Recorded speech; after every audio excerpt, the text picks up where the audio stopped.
Il était une fois une femme sans enfant qui reçut une graine mystérieuse d'une sorcière. Lorsqu'elle la planta, une magnifique tulipe éclot, et au cœur de ses pétales se trouvait une toute petite fille. La femme l'appela Poussette. Poussette dormait dans son lit fait d'une coquille de noix, lorsqu'un vilain crapaud s'introduisit par la fenêtre et l'emporta sur une feuille de nénuphar au milieu de l'étang. Le crapaud souhaitait en faire l'épouse de son fils. Les poissons de l'étang, émus de voir Poussette pleurer sur la feuille de nénuphar, rongèrent la tige pour libérer la feuille. Celle-ci se mit à dériver doucement, emportant la petite fille au loin. Peu après, un hanneton surgit et emporta Poussette dans les branches d'un arbre.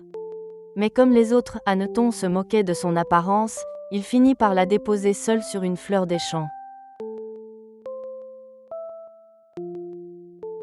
L'été passa et un rude hiver s'installa. Poussette, sans nourriture ni abri, errait en tremblant dans la neige. Elle finit par découvrir la maison d'une petite souris des champs qui, en échange de quelques miettes, lui offrit chaleur et refuge. La souris présenta Poussette à une riche taupe qui s'éprit aussitôt d'elle et souhaitait l'épouser.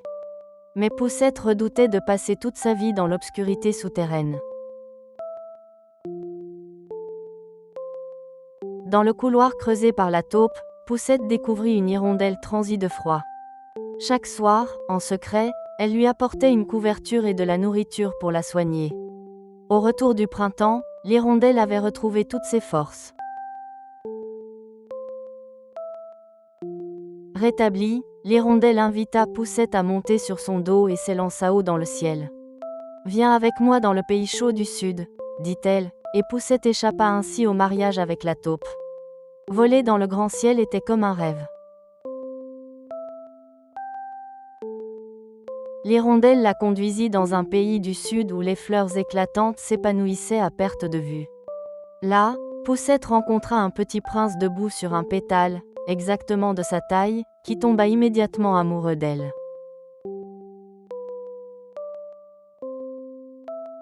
Le prince offrit à Poussette de petites ailes délicates et la fit reine du pays des fleurs.